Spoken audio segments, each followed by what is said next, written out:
What's up, YouTube people? It's your boy Patty McNinja, and this past week we got the newest Lord of the Rings video game in Lord of the Rings Gollum. And of course, since I'm doing this video, I've obviously played it and I want to talk about it. So without further ado, let's rock.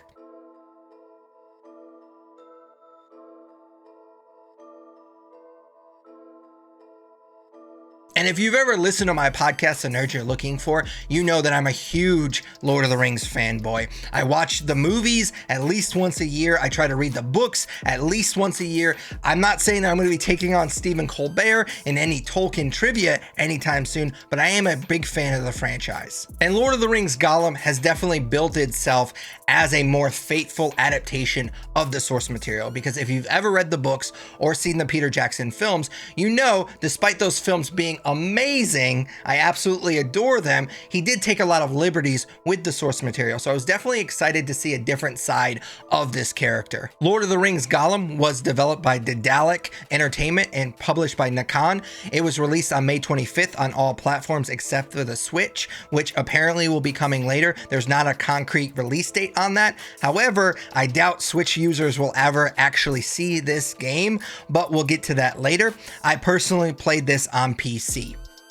And unfortunately, I'm not going to sugarcoat it. People are absolutely destroying this game. They're talking about Gollum like it's one of the worst games of the year. And I know that sounds harsh, but I honestly don't think it goes far enough.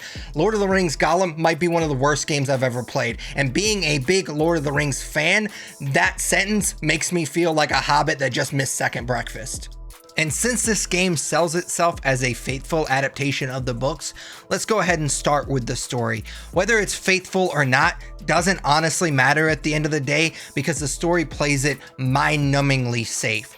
I hoped for a game that would immerse me in the rich lore and atmosphere of Middle-earth, but instead I got an uninspired, missed opportunity. Even the internal conflict between Smeagol and Gollum, the most defining part of this really interesting character, was reduced to just this lackluster minigame where you're trying to push buttons to convince either Smeagol or Gollum, depending on what choice you made, to go along with whatever plan you came up with.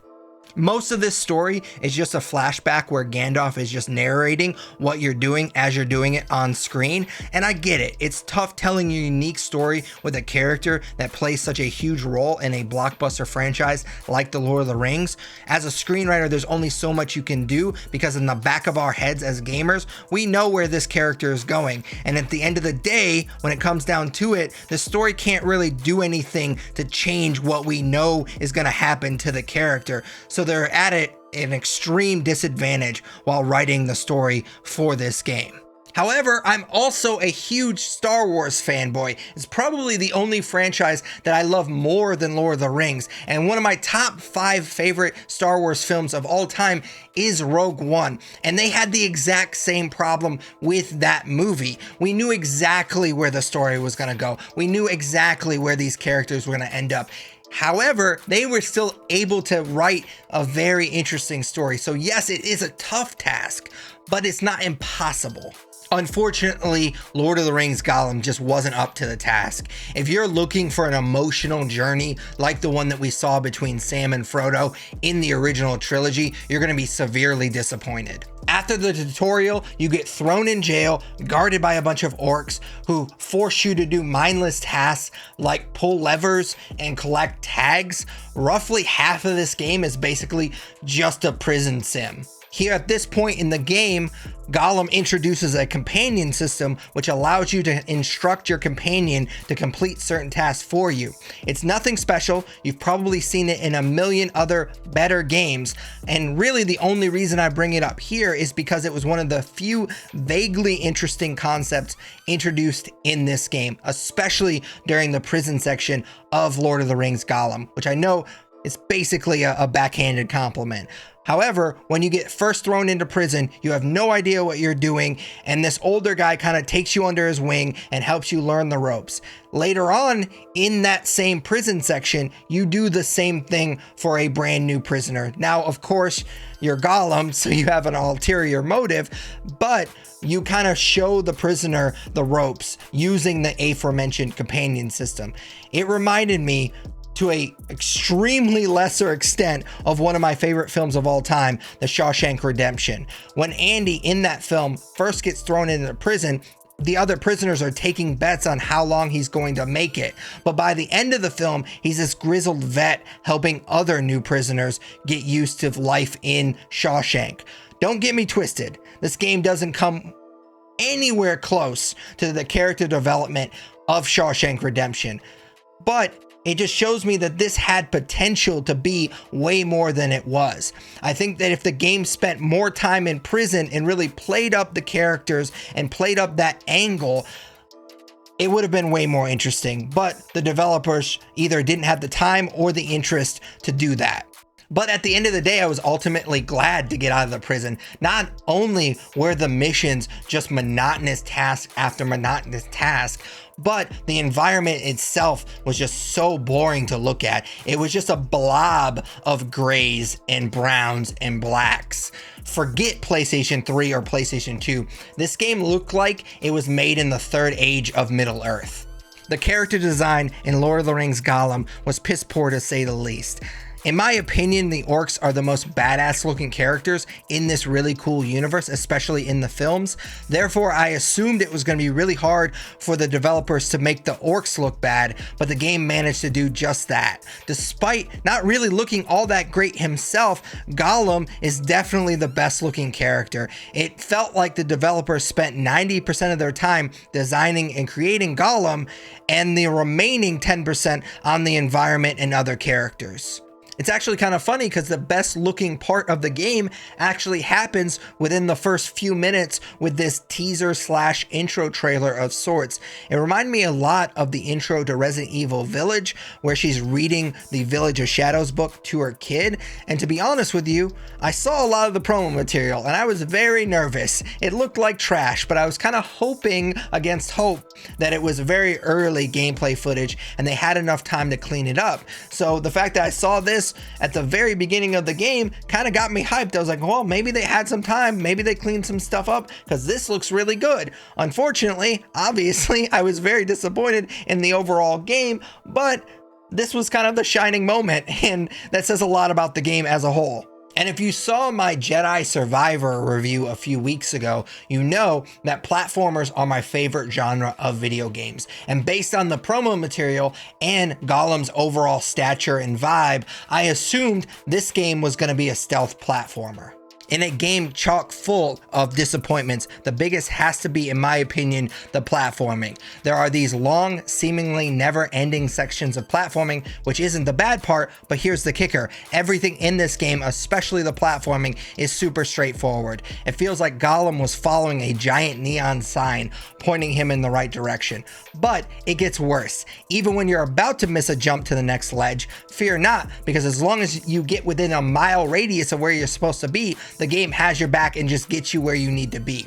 But it gets even easier because anytime that you're climbing and there's a ledge that's behind you that you need to jump to, the game will prompt you. There's a little button prompt that will appear on your screen to tell you to jump backwards. So literally anytime I saw that, I would press the button and that's where I needed to be. It was like a platformer for toddlers.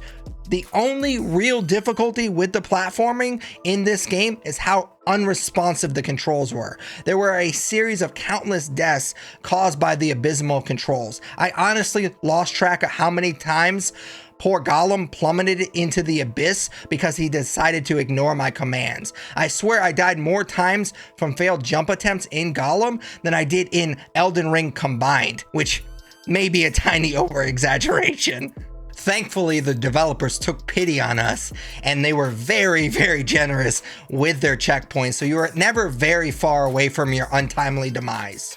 All right, folks, let's dive into the stealth portion of this stealth platformer. And Gollum's stealth abilities are about as limited as his vocabulary.